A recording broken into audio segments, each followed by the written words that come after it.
wabarakatuh.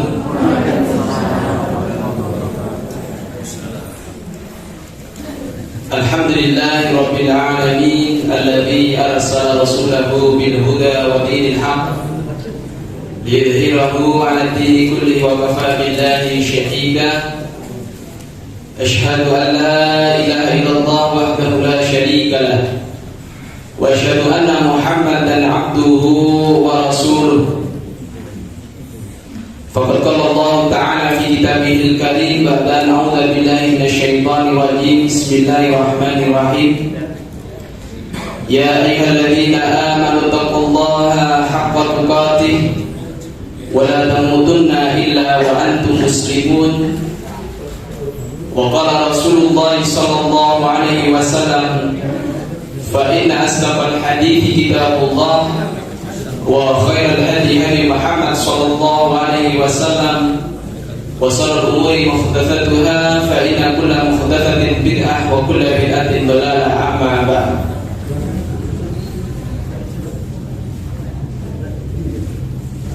Bapak-bapak, ibu-ibu, jamaah pengajian Ahad pagi di Masjid Al-Manar yang semoga diridhoi Allah Subhanahu wa taala. Yang kami hormati pimpinan cabang Muhammadiyah Paraan dan juga takmir masjid, pengurus masjid, para ustaz-ustadzah yang semoga dengan Allah Subhanahu wa taala. Marilah pada kesempatan pagi hari ini kita senantiasa memanjatkan puji syukur kepada Allah Subhanahu wa taala. Pagi hari ini kita diberikan nikmat yang luar biasa. Kita diringankan kaki kita, melangkahkan kaki kita menuju masjid yang mulia ini, menuju majlis ilmu, menuju taman-taman surga. Dan semoga apa yang kita lakukan, apa yang kita usahakan ini sebagai bekal amal soleh kita yang besok akan kita panen di hari kiamat. Dan tidak kalah pentingnya bahwa kita diberi nikmat oleh Allah Subhanahu wa taala, yaitu rasa aman. Ya. Di sini tidak ada gempa, tidak ada banjir, tidak ada angin puting beliung. Nah, seperti difirman Allah Subhanahu wa taala, alladzina amanu wa lam yalbisu imanahum bidzulmin faulaika humul amnu wa hum muhtadun. Orang-orang yang beriman dan yang tidak mencampur adukkan keimanannya dengan kezaliman, yaitu kesyirikan, maka bagi mereka adalah jaminan keamanan. Jadi keamanan ataupun jaminan keamanan itu akan kita dapat kalau kita beriman. Kalau kita tidak mencampur adukkan iman kita dengan kesyirikan. Oleh karena itu, sebagai bentuk syukur kita, maka marilah kita jaga iman kita, jaga atau perkuat iman kita, jangan sampai iman kita tercampuri walaupun sedikit, yaitu dengan noda-noda kesyirikan. Maka kita akan mendapatkan keamanan, tentunya yaitu rasa aman. Ya. Jadi di sini kita tidak khawatir mau diserang musuh, khawatir terkena bencana dan sebagainya. Jadi ini adalah suatu kenikmatan yang luar biasa. Walhamdulillah. Tak lupa sholawat serta salam semoga tercurahkan kepada junjungan kita Nabi Agung Muhammad alaihi wasallam serta para sahabatnya, keluarganya, dan orang-orang yang selalu berpegang teguh dengan ajaran-ajarannya. Bapak-bapak, ibu-ibu, sebelum kita lanjutkan, saya mau perkenalkan diri ya, karena saya di sini baru pertama kali dan saya tidak menyangka kalau bisa bersilaturahim, bisa bertatap muka dengan bapak ibu semuanya ya. Tidak pernah menyangka dan tidak pernah membayangkan kalau bisa bertatap muka dengan panjenengan sedaya ya. Nama saya Agus ya. Agus asli itu Agus itu, tapi kemudian sama ustaz saya ditambahi Ikhwanuddin ya, biar suka bersaudara ya. Istrinya suka menjalin pertemanan, menjalin silaturahmi, makanya ditambahi Ikhwanuddin. Asli saya dari Telatah, Dusun Lembu Jati, Gemawang sana Mbak Nara. Mungkin ada yang pernah bisa ke sana ya, itu dari Pasar 12 Grogol terus lewat Braman, bukan Jumol ke kiri Braman, ke kanan Seden ya, Malopo, SMP Malopo. Terus sebelum Kandangan saya ya, SMP Malopo itu ada ojekan. Kalau dari arah Braman kiri terus 3 kilo sampai ke desa saya. Aktivitas saya yaitu mengajar di SD Muhammadiyah 1 Temanggung. Nah, saya di sana sebagai guru PAI dan juga sebagai guru tahfidzul Quran. Dulu memang perekrutannya masuk ke SD Muhammadiyah itu dulu membuka sekolah ataupun kelas khusus, yaitu kelas tahfidz. Alhamdulillah sampai sekarang di SD Muhammadiyah Temanggung itu kurang lebih ya sudah 9 tahun program tahfidz berjalan. Nah, karena kurang lebih saya di sana sudah 9 tahun, dan alhamdulillah dari anak-anak kami itu ada yang lulus kemarin itu ada yang 8 juz, padahal target kita itu cuma 3 juz selama 6 tahun di sana. Tapi alhamdulillah jadi anak-anak punya kemampuan yang luar biasa ya. Ada yang bahkan yang kelas 5 sekarang kemarin wisuda terakhir sudah ada yang 6 juz gitu ya. Baik, kita itu sedikit perkenalan.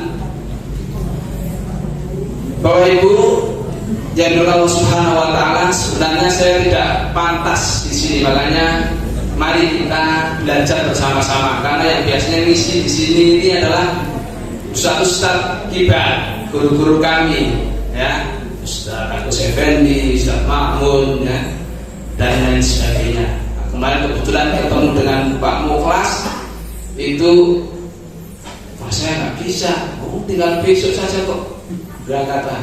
Ini saya coba sebisa saya ya, kita belajar bersama. Semoga nanti kita mendapatkan hikmah, mendapatkan ilmu, dan bisa kita amalkan. Bapak-bapak, ibu-ibu, tentang korban insya Allah setiap tahun itu dibahas ya, setiap mau menjelang korban itu dibahas. Begitu juga tentang Ramadan. Akan tetapi insya Allah kita tidak pernah bosan ya, karena ilmu itu bermanfaat, dan ilmu itu perlu diinstal ulang, perlu diingat kembali, sehingga dengan kita mengingat kembali kita menjadi semangat kembali, kemudian kita ingat kembali. Begitu juga para ulama tentang pentingnya ilmu. Kalau Imam Ahmad mengatakan kita butuh ilmu itu tidak seperti kita butuh makan dan minum. Kalau kita butuh makan dan minum paling sehari 2-3 kali, mungkin ada yang dokoh itu 5 kali makannya ya. Itu. Kalau lagi semoga, nah jenengan punya putra sing lagi semoga, kayak supir sunat, niku bisa 5 kali ya, 5 kali sehari. Akan tapi menurut Imam Ahmad bahwasannya kita butuh ilmu itu bi'adadi anfasina, yaitu setiap kita bernafas itu kita butuh ilmu. Nah, ini pentingnya kita selalu tolabul ilmu. Makanya Nabi Muhammad SAW bersabda, tolabul ilmi ilal mahdi minal mahdi ilal lahdi ya. Tolabul ilmi, mencari ilmu itu dari kita sejak lahir sampai ke liang lahat. Artinya seperti itu ya. Kemudian juga Imam Malik, imam besar gurunya Imam Syafi'i, beliau kalau membaca hadis ataupun mempelajari ilmu itu beliau membacanya sampai 40 kali ya, 40 kali. Jadi beliau tidak bosan-bosan mengulangi ilmu tersebut. Suatu hadis beliau baca, ketika mau belajar membaca hadis, beliau memakai pakaian yang bersih, yang bagus, dan memakai wangi-wangian.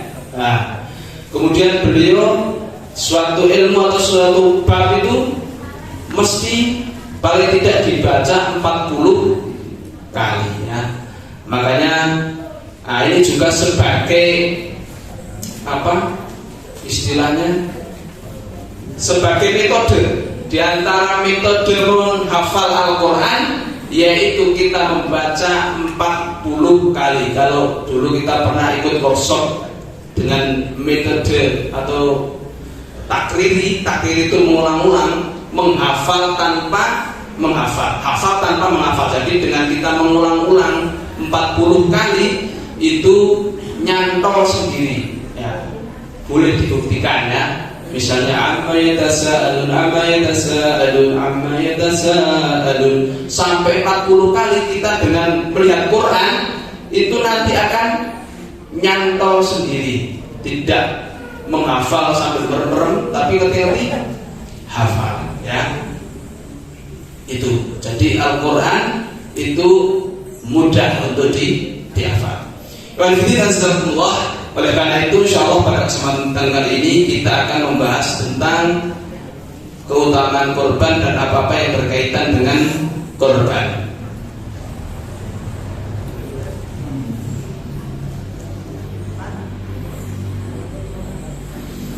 Yang pertama adalah tentang pensyariatan korban. Perlu diketahui bahwasannya ibadah korban merupakan amal ibadah tahunan. Jadi sebagian orang menganggap bahwasannya ibadah korban itu adalah ibadah sekali dalam seumur hidup ya. Sekali dalam seumur hidup. Makanya ada yang berkorban tahun ini untuk bapaknya, tahun besok untuk istrinya, besoknya lagi untuk anaknya, besoknya lagi untuk anaknya yang kedua. Nah, setelah selesai sudah nggak berkorban lagi. Nah, padahal Allah Subhanahu wa taala berfirman, A'udzu billahi minasy syaithanir rajim. Bismillahirrahmanirrahim. Inna a'tainakal kautsar fashalli li rabbika wanhar. Inna syani'aka huwal abtar. Allah Ta'ala berfirman, sesungguhnya kami telah memberikan kepada kamu nikmat yang banyak, yaitu Al-Kautsar, surga Al-Kautsar. Maka fasholli li rabbika wanhar, maka sholatlah karena Rabbmu, wanhar, dan berkorbanlah. Maka para ulama ahli tafsir diantara adalah Ali bin Abi Thalib, Thalha, Ibnu Abbas, dan juga pendapat Atha dan Mujahid dan jumhur mayoritas ulama menafsirkan bahwa maksudnya fasholli, maka sholatlah di sini adalah sholat Idul Adha. wanhar di sini, berkorban di sini adalah pada Yaumun Nahr, pada Idul Adha. Nah, oleh karena itu kalau sholat Idul Adha itu dilakukan setahun sekali, berarti setiap tahun. Maka begitu juga penyandingnya wanhar, korban adalah dilakukan setahun sekali, bukan sekali dalam seumur hidup. Nah, maka kita tahu bahwasannya ibadah itu ada yang sifatnya harian, seperti sholat wajib 5 waktu itu adalah ibadah harian. Kemudian juga ada ibadah mingguan, seperti apa? Sholat Jumat. Ada yang bulanan. Bulanan apa? Nah, puasa Ayyamul Bid. Kemudian juga ada yang tahunan. Ya, tahunan seperti puasa Ramadan. Nah, itu. Kemudian seperti kurban.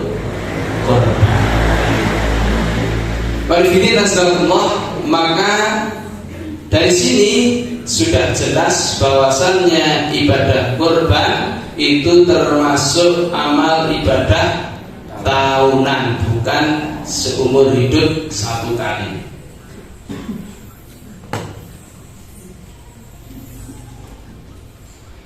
Kemudian juga diriwayatkan dari Anas bin Malik, yang berkata, "Dhaha Rasulullah sallallahu alaihi wasallam bikatsaini amlahaini aqranaini qala wa ra'aituhu yadbahuhuma biyadihi wa ra'aituhu wadi'an qadamahu ala sifahihima qala wa sama wa kabara."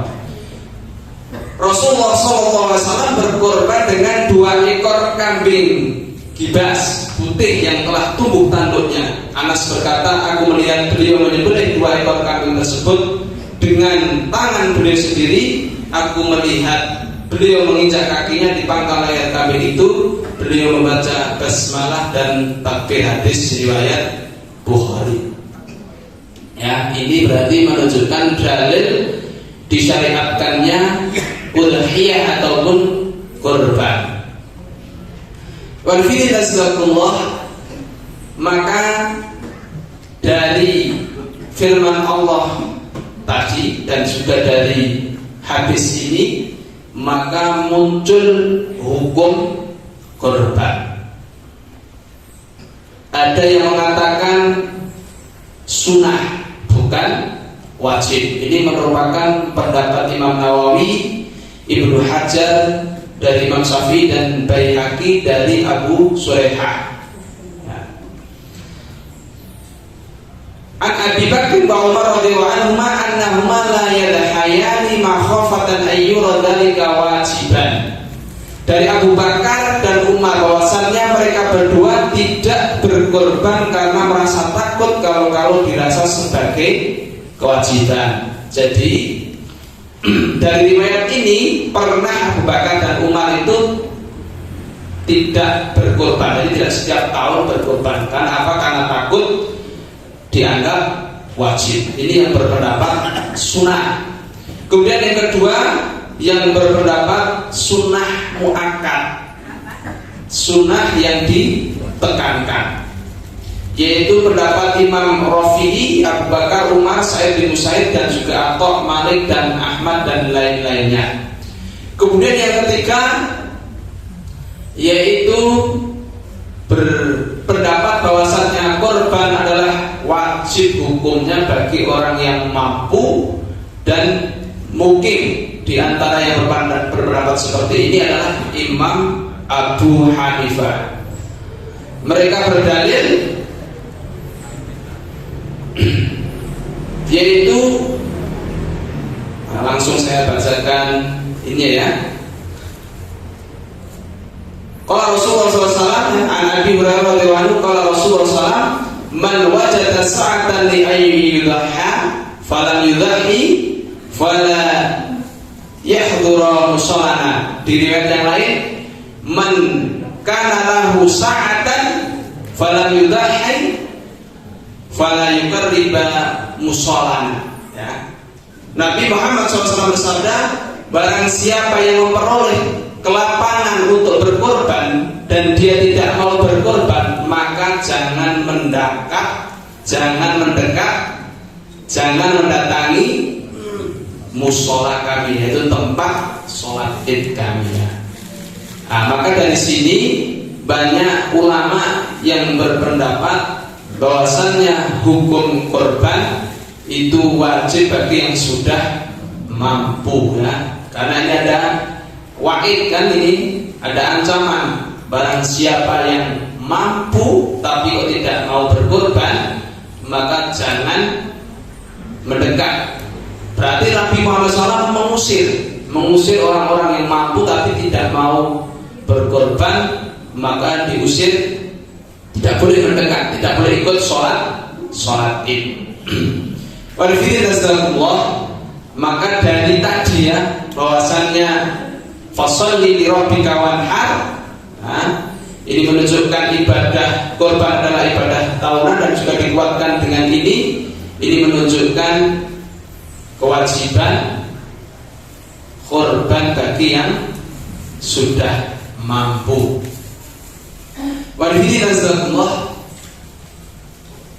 Kemudian selanjutnya, korban itu merupakan ibadah keluarga, ya. Korban merupakan ibadah keluarga.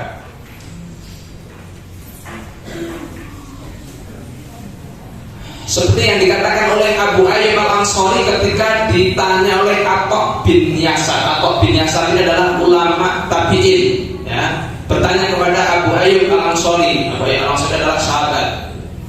Kaifa kanat ad-du'aya fikum ala ahdi Rasulillah sallallahu alaihi wasallam? Qala kana ar-rajulu fi ahdi an-nabi yudhi bi syatin anhu wa an ahli baitihi fayakuluna wa yut'imun. Abu Ayyub ditanya, bagaimana cara kurban di zaman Nabi?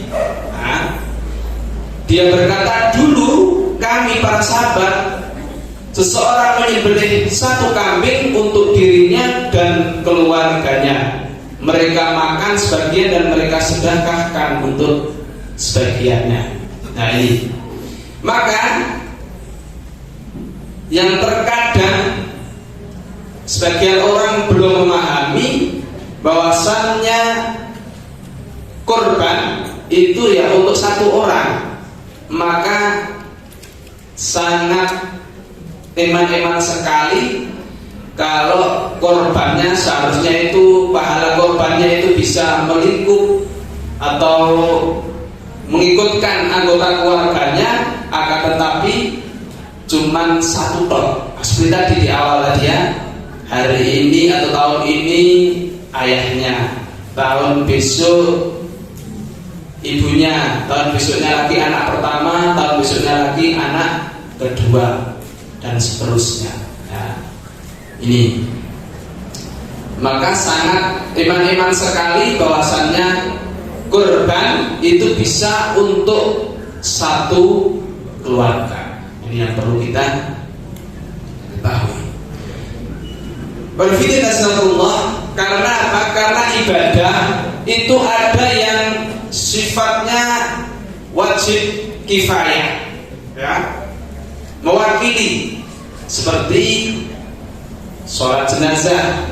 Kalau ada di suatu desa, suatu kampung ada orang yang meninggal, kemudian satu saja yang mengurus jenazah, maka sudah gugur kewajiban seluruh kaum muslimin yang ada di desa itu. Tetapi kalau satu saja ada yang ngurus, berarti mereka berdosa semuanya.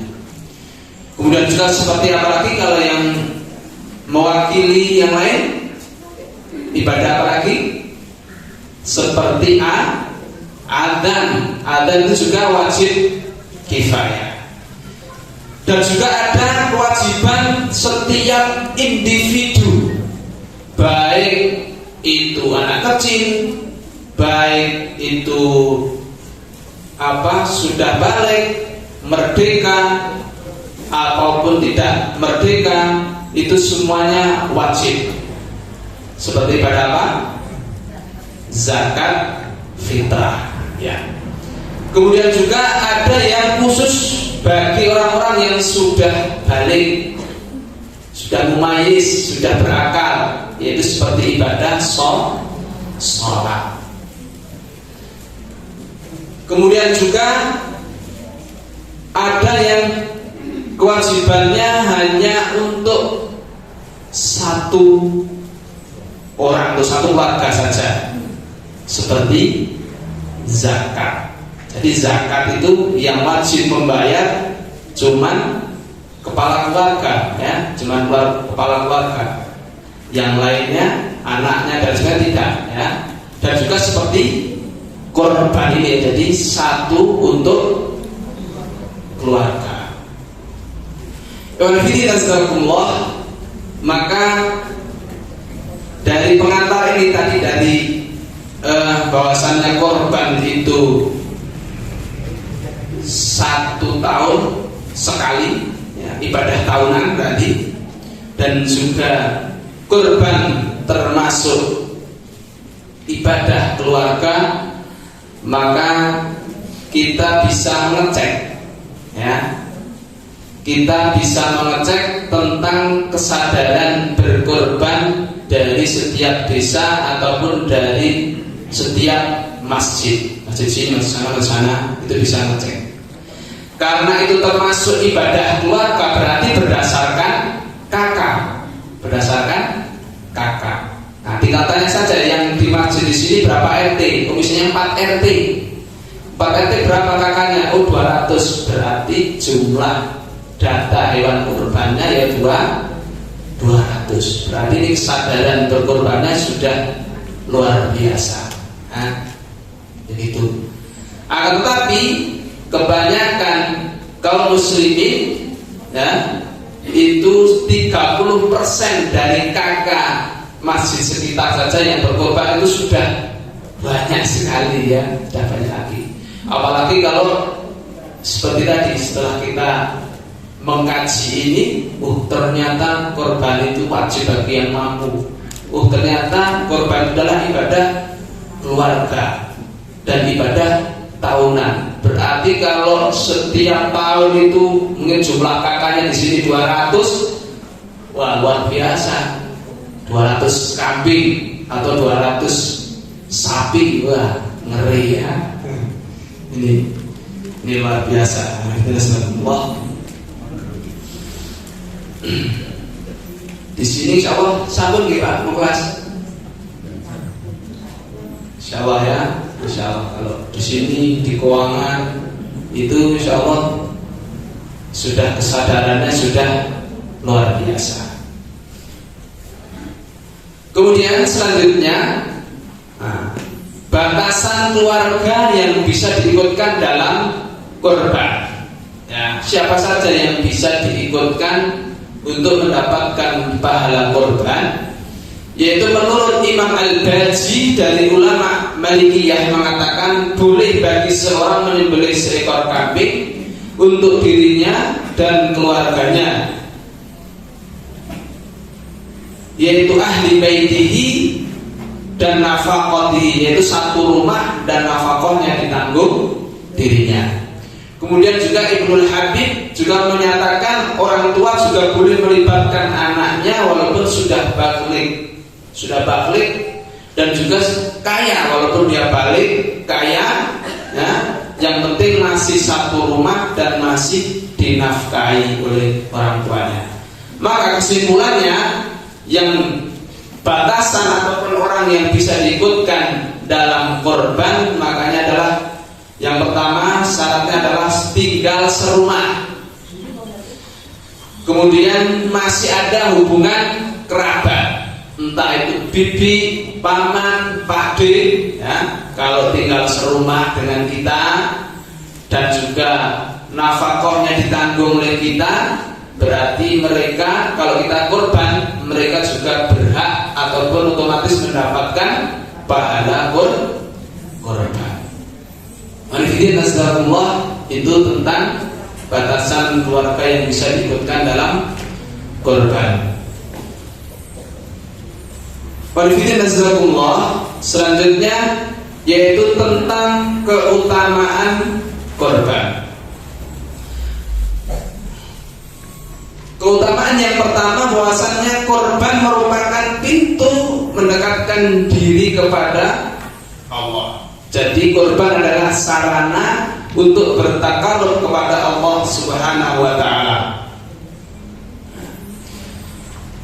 Dan ibadah kurban adalah salah satu sarana ataupun pintu terbaik untuk mendekatkan diri kepada Allah, sebagai halnya dengan ibadah sholat, ya. Sungguhnya Allah yang menerima kurban dari orang-orang yang bertakwa. Maka kurban ini akan menjadikan bukti kita bertakwa kepada Allah Subhanahu wa taala. Sebagai bukti seorang hamba itu bertakwa kepada Allah Subhanahu wa taala. Allah taala berfirman, "La yanalullahu luhumuha wa la dima'uha walakin yanaluhu taqwa minkum kadzalika sakhkharaha lakum litukabbirullaha 'ala ma hadakum wa yubashshiril muhsinin." Daging-daging unta dan darahnya itu sekali-kali tidak dapat mencapai keridhaan Allah, tetapi ketakwaan dari kamulah yang dapat mencapainya. Artinya apa? Bahwasannya darah daging itu tidak akan mendatangkan ridho Allah. Jadi kalau dagingnya kita makan, kalau darahnya kita buang, yang mencapai keridhaan Allah adalah ketakwaan kita. Makanya kurban ini adalah sebagai bentuk ataupun bukti kita cinta kepada Allah, kita taat kepada Allah. Tapi kalau kita cuman berkorban saja, menyembelih saja, maka tidak ada ketakwaan dalam diri kita, maka tidak akan mendatangkan ridho Allah. Maka yang terpenting adalah ketakwaan kita. Oleh karena itu dalam kehidupan kita, ya, dalam kehidupan kita selain berkorban, itu hidup kita itu penuh dengan pengorbanan, ya, penuh dengan pengorbanan. Ibadah itu juga perlu pengorbanan, ya. Mau ibadah apa saja itu perlu pengorbanan, baik waktu, tenaga, harta dan pikiran. Nah, dalam urusan dakwah, memajukan masjid, memajukan jamaah itu juga perlu pengorbanan. Makanya dan pengorbanan yang paling berat adalah pengorbanan nyawa. Kalau kita di sini di Indonesia atau di zaman kita sekarang ini, kita belum mengorbankan nyawa kita. Akan tetapi Nabi Muhammad SAW dan juga para sahabat dulu mengembangkan Islam, mendakwahkan Islam, mereka itu tidak hanya mengorbankan harta, pikiran, tenaga, tapi juga nyawa mereka siap untuk dikorbankan untuk Islam. Nah, oleh karena itu ada sahabat namanya Amr bin Jamuh. Sahabat Amr bin Jamuh ini adalah telat masuk Islamnya. Dia masuk Islam sudah berumur 60 tahun, ya. Kemudian ketika mau perang Uhud, ya, jadi kalau perang itu pasukannya diteliti sama Rasulullah SAW. Yang anak-anak tidak boleh ikut, kemudian yang sudah tua tidak boleh ikut. Nah, makanya Amr bin Jamuh ini punya anak 4, dan anaknya 4 pendekar semua, istilahnya ya kekar-kekar ataupun siap untuk mewakili ayahnya. Tetapi mereka berdebat, wahai ayah, wahai bapakku, kamu nggak usah ikut perang karena kamu sudah tua. Tapi mereka beranyal-anyalan, ya, tetap saling pengen ikut perang semuanya. Nah, tidak bisa dielak. Nah, ketika menghadap Rasulullah SAW, begitu juga Amr bin Jamuh. Wahai Amr bin Jamuh, kamu ini sudah tua, dan juga Amr bin Jamuh ini pincang, cacat, ya, pincang, sudah tua kok ikut perang. Nah, maka Amr bin Jamuh berkata, wahai Rasulullah SAW, izinkan saya besok di akhirat atau di surga, kaki pincang saya ini bisa menginjakkan surga. Masya Allah ya, semangatnya karena dia merasa terlambat, ya, merasa terlambat, sudah masuk Islamnya sudah tua. Kalau yang lainnya sudah lama masuk Islamnya sudah dapat pahala banyak, sedangkan dia sudah tua, berarti sudah telat. Makanya beliau ini siap mengorbankan nyawanya untuk berjuang, berjihad fisabilillah. Makanya beliau memaksa untuk ikut, akhirnya ikut di dalam peperangan Uhud. Rasulullah sudah tidak bisa mengelak lagi, ya, sudah tidak bisa mengelak lagi. Akhirnya ketika perang Uhud, pada waktu itu perang Uhud termasuk kaum muslimin itu mengalami kekalahan. Bahkan Rasulullah SAW sampai terluka, sampai berdarah. Nah, ketika dalam keadaan carut marut itu, Amr bin Jamuh berkata, wahai para sahabat, kenapa kita duduk-duduk? Kenapa kita lari? Sedangkan surga sudah kelihatan di belakang ataupun di balik gunung Uhud. Akhirnya dia berjuang, akhirnya mendapatkan syahid. Nah, ya, Masya Allah ya, seperti yang dia inginkan, bahwasanya ingin menginjakkan kaki pincangnya di surga, dia mendapatkan pahala syahid ataupun mendapat rezeki syahid yang sesuai dengan yang diinginkan. Allah ini menunjukkan bahwasannya karena kecintaannya kepada Rasulullah, karena kecintaannya kepada Allah Subhanahu wa Ta'ala, dia rela mengorbankan yang paling berharga, yaitu nyawa. Wong kita kan jempolnya dipotong terus dikasih 1 miliar, ada yang purun, boten insyaallah, walaupun jempol itu nggak apa-apa. Atau telinganya dipotong 1 diberi 2 miliar, tidak mau. Wah, itu nyawanya ya siap untuk dikorbankan. Ini oleh karena itu, ini berkorban adalah sarana untuk bertakarub kepada Allah Subhanahu wa Ta'ala.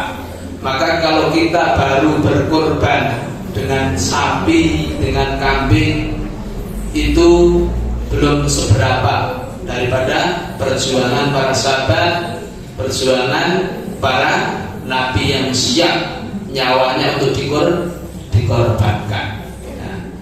Tapi dari sini kita juga melatih diri kita, suatu saat nanti jika terjadi peperangan yang kita harus mengorbankan nyawa kita, kita juga harus siap, ya.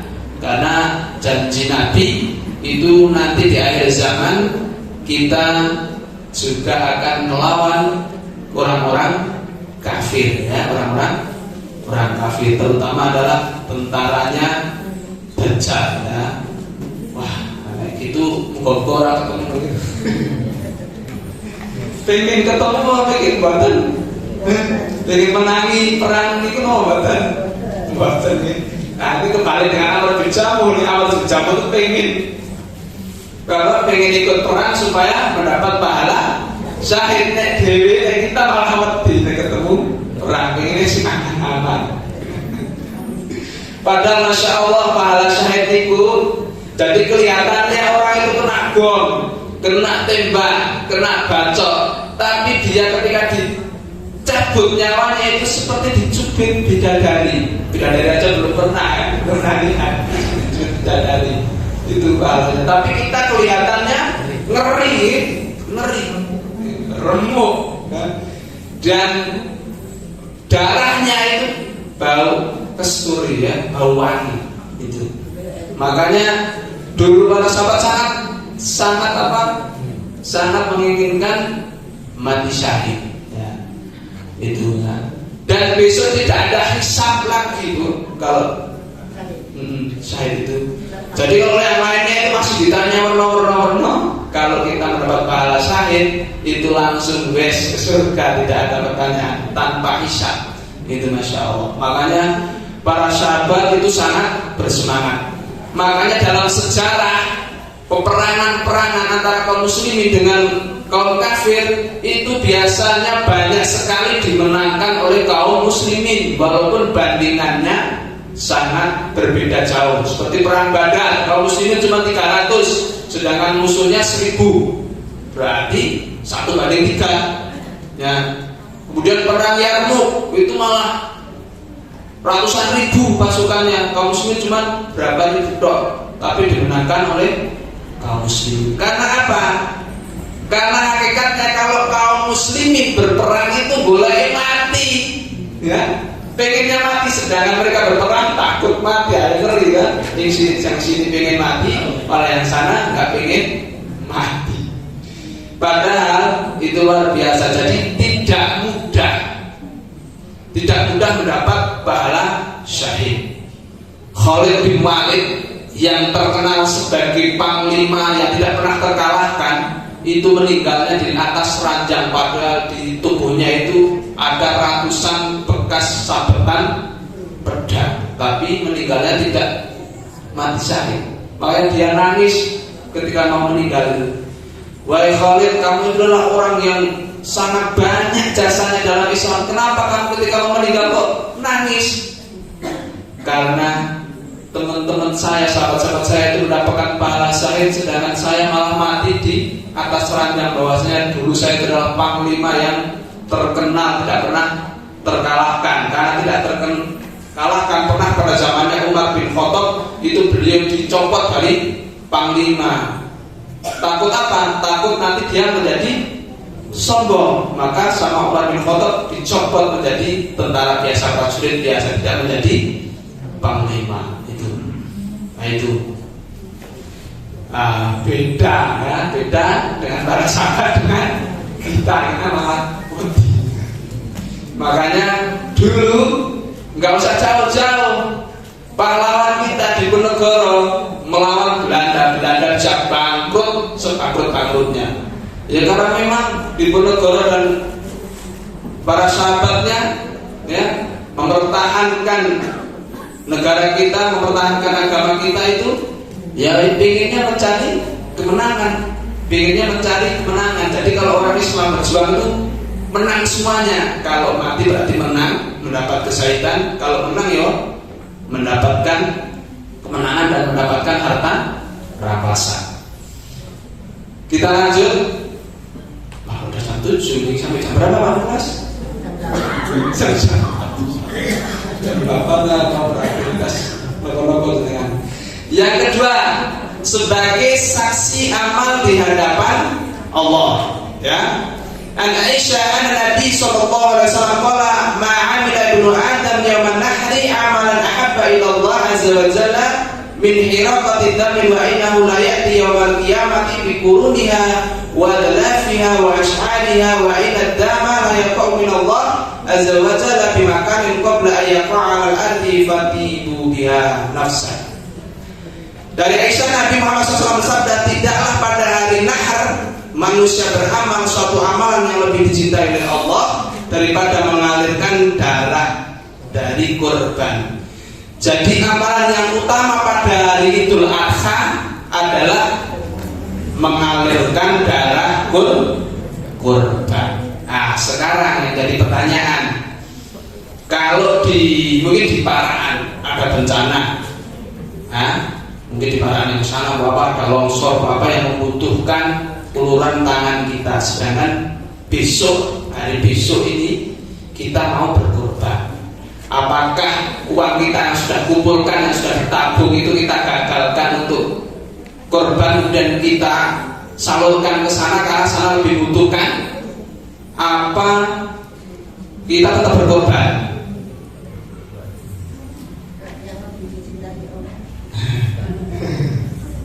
yang dicintai ya.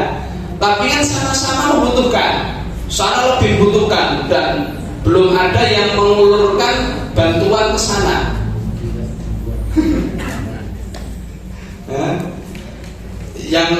Yang akan kita lakukan misalnya ya, ada tetangga kita ataupun yang lebih membutuhkan, sedangkan kita sudah siap untuk berkorban. Bagaimana solusinya? Apakah lebih utama berkorban atau lebih utama memberi bantuan? Karena kalau nggak kita beri bantuan, nanti bisa kelaparan, bisa mati, ataupun bisa kesulitan. Pokoknya sangat membutuhkan bantuan kita. Yang paling utama yang mana? Mengalihkan ya. Jadi apa yang kita sudah siapkan untuk korban dialihkan. Ngerti nggih? Kalau ibu kalau bapak-bapak berkorban. Beda nih. Beda ya. Kalau bapak-bapak milih berkorban, mesti bapaknya ini bapak-bapak ya. Karena amal yang paling utama adalah berkorban. Nah, jadi begini, pernah terjadi di zaman Nabi Muhammad SAW, ada di desa ataupun di kampung atau kabilah sebelah itu terjadi paceklik, terjadi kemiskinan, sehingga bertepatan dengan itu adalah juga pas waktu Idul Adha. Bagaimana yang dilakukan oleh Nabi Muhammad SAW? Nabi Muhammad SAW tetap menyuruh untuk berkorban, akan tetapi tidak boleh lebih dari 3 hari. Jadi selama 3 hari harus semua hewan korbannya harus disembelih semuanya. Yang disimpan di kulkas, betul ada kulkas ya, itu harus sudah tersalurkan semuanya. Makanya ini sebagai solusi, kalau misalnya ada desa tetangga kita yang lebih membutuhkan uluran tangan kita, sedangkan bertepatan dengan korban, kita tetap berkorban. Terus kita salurkan daging korbannya itu kepada mereka, ya. Karena apa? Karena di sini keutamaannya lebih afdol daripada menyalurkan sedekah, ataupun walaupun itu memang sama-sama butuh. Karena ini apa? Mengandung syiar Islam. Oleh karena itu, ketika pada zaman Nabi ya boleh makan secukupnya, tapi setelah 3 hari tidak boleh ada yang menyimpan. Tidak boleh ada yang menyimpan. Oleh karena itu, kalau seperti itu besok terjadi, semoga tidak terjadi, kita seperti biasanya itu nyimpannya, ada yang dapat 5 kilo, ada yang dapat 3 kilo ya. Karena kalau berkorban semuanya, makanya kita bisa disalurkan. Tidak usah nyimpan, kalau biasa nyimpan, nggak usah nyimpan, kita salurkan kepada yang membutuhkan. Ataupun mungkin di mana ada di pelosok yang jauh itu ada orang yang lebih membutuhkan. Biasanya kalau orang Nasrani itu mengkristenkan dengan mie, maka ini bisa sebagai senjata dakwah kita mengislamisasi dengan daging korbannya itu dengan dikaleng ataupun di sarden. Muhammadiyah sudah nggih Pak. Nah, lewat laismu sudah mengadakan kaleng daging korban. Ini sudah sebagai amunisi kita, sebagai senjata kita untuk yang di pelosok-pelosok terpencil itu, yang jauh dari dakwah Islam, itu bisa kita salurkan dengan daging korban. Nah, kalau tadi seperti kesadarannya satu kakak satu orang ya, korban semuanya, berarti kalau dibagi sekitar masjid muntah-muntah itu, kok kasih rakamot. Nah, makanya itu solusinya, kita buat program kaleng daging korban, sehingga kita bisa salurkan ke pelosok-pelosok desa-desa yang terpencil. Kali Magris ke atas. Kalau di tempat saya itu Krempong masih dekat ya. Krempong ada bisnis juga, Belawong ke atas itu juga justru malah menjadi sasaran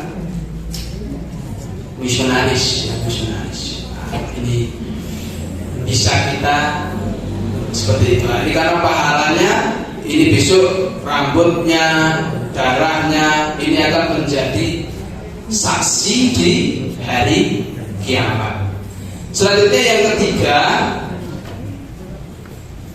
termasuk ajaran Nabiullah Ibrahim alaihissalam. Jadi korban adalah termasuk ajaran Nabiullah Ibrahim alaihissalam. Dari Abu Dawud, dari Zaid bin Arqam, dia berkata, para sahabat Rasulullah SAW bertanya, wahai Rasulullah, apakah maksud dari hewan-hewan korban seperti ini? Beliau bersabda, ini merupakan sunnah ajaran bapak kalian Ibrahim. Mereka bertanya, wahai Rasulullah, lantas apa yang akan kami dapatkan dengannya? Beliau menjawab, setiap rambut terdapat kebaikan. Mereka berkata, bagaimana dengan bulu-bulu wahai Rasulullah? Beliau menjawab, dari setiap rambut pada bulu-bulunya terdapat suatu kebaikan. Nah, kita tidak bisa menghitung bulunya kambing, bulunya sapi ya. Setiap satu helai bulu itu adalah satu kebaikan. Makanya kita sangat rugi kalau kita diberi kemampuan oleh Allah untuk berkorban, tapi kita tidak berkorban setiap tahunnya. Karena apa? Karena kalau kita sudah niatkan sehari ini korban, udah langsung niat lagi, kita bisa nabung dari sedikit demi sedikit sampai nggak terasa setahun ternyata oleh wedus. Apalagi yang penghasilannya banyak, ngetis oleh sapi. Karena apa? Mohon maaf nih bapak-bapak, mungkin yang masih ahli hisab. Nah, misalnya kita beli rokok saja satu hari, misalnya kalau sorenya 12 itu 20.000, kalau sore 16 berarti 27.000. Kalau sehari itu habis, kalau kita kumpulkan selama setahun 360 tahun 60 hari itu bisa mencapai 7 juta. Kalau sore habis seluruh sekarang itu tidak terasa, tidak terasa. Nah itu makanya kalau kita ngomong belum bisa, itu berarti sebenarnya belum ada kemauan saja. Insya Allah bisa kalau kita usahakan. Kemudian yang keempat, sebagai sikap kepatuhan dan ketaatan kepada Allah. Walikulli ummatin ja'alna mansakan liyadhkuru ismallah ala ma razaqahum min bahimatil an'am fa ilahukum ilahu wahid fal aslimu wa basyiril muhbidin. Dan bagi setiap umat telah kami syariatkan penyembelihan kurban supaya mereka menyebut nama Allah terhadap binatang ternak dan telah dirizkikan kepada mereka, maka Tuhanmu ialah Tuhan yang Maha Esa. Karena itu berserah diri kamu kepadanya dan berilah kabar gembira kepada orang-orang yang tunduk dan patuh kepada Allah. Ini ya. Jadi korban termasuk bentuk tunduk dan patuh kita kepada Allah. Nah, dari sini juga bahwasannya korban itu juga disyariatkan kepada umat-umat terdahulu. Walikulli ummatin ja'alna mansakan. Kami telah menjadikan umat-umat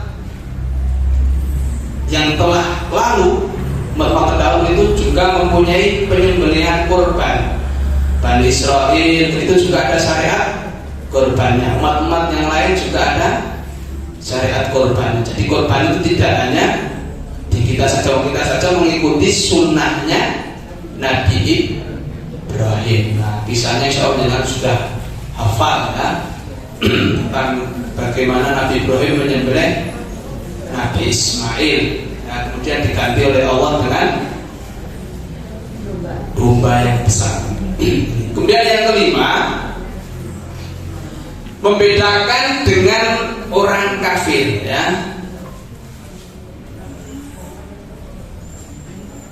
Sejatinya penyembelihan kurban tidak saja dilakukan setiap hari raya itulah Atiba, tetapi oleh umat yang lainnya itu dijadikan penyembelihan. Nah, seperti orang-orang musyrik itu biasanya mengkorbankan sembelihan korbannya di depan patung, Lata, Uzza dan lain sebagainya.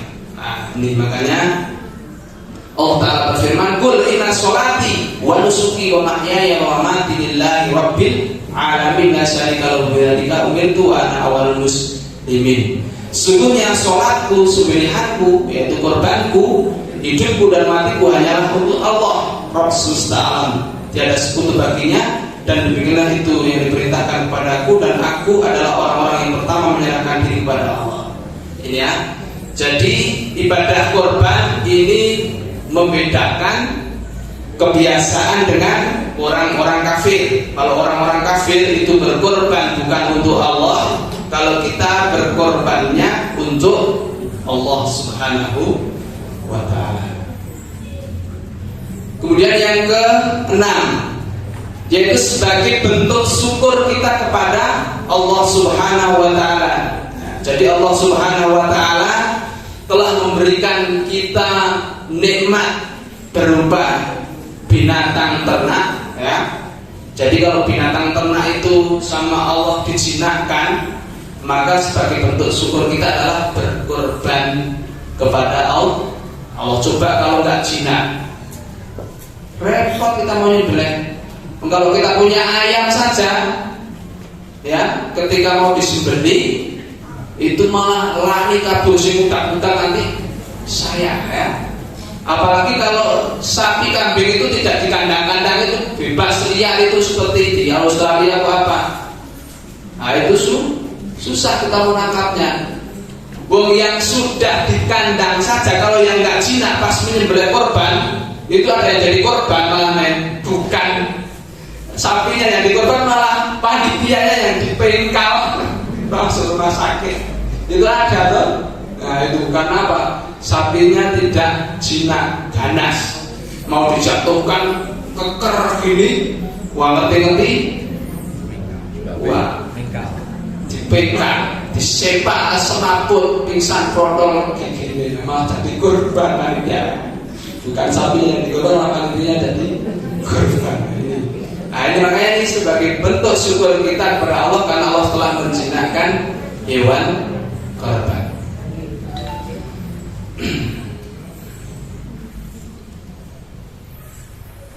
Selanjutnya yang ketujuh, ibadah korban lebih baik daripada sedekah dengan uang yang senilai dengan hewan korban. Maka tadi pertanyaan saya, kalau ada yang lebih membutuhkan, termasuk dalilnya adalah ini, ya. Dalilnya adalah ini, selain tadi kisah Nabi, kemudian juga ini, ya, dinukil dari Al-Mawsu'ah Al-Fiqhiyah, korban atau udhiyah lebih utama daripada sedekah. Korban itu suatu yang wajib atau sunnah, maka merupakan di antara syariat Islam yang menyatakan korban lebih utama daripada sedekah adalah madhab Hanafiyah, Syafi'iyah dan lainnya. Kemudian ulama Malikiyah mengatakan bahwasanya ibadah korban lebih utama daripada memerdekakan budak, walaupun ditambah nilainya berlipat-lipat dari harga korban. Nah, di pahalanya memerdekakan budak itu juga lebih utama ataupun banyak. Tapi ketika yaumul nahri atau yaumul idul adha, itu yang lebih utama adalah tetap berkorban, walaupun kita bersedekah dengan harga sapi misalnya 20 juta, nah, bahkan lebih, tidak bersedekahnya tidak hanya 20 juta, ya, itu tetap masih lebih utama dengan korban, lebih utama korbannya ditimbang sedekahnya. Kemudian juga ulama Hambali berpendapat bahwa korban itu lebih afdol dari sedekah yang nilainya dengan korban. Demikian juga berkaitan Imam Ahmad, juga Rabi'ah dan Abu Az-Zinad. Kemudian apa sebabnya korban itu lebih utama daripada sedekah yang senilai? Sebabnya karena masalah ibadah yang dilakukan pada waktu yang utama. Karena ibadah yang paling utama, waktu yang utama pada waktu itu adalah ibadah korban.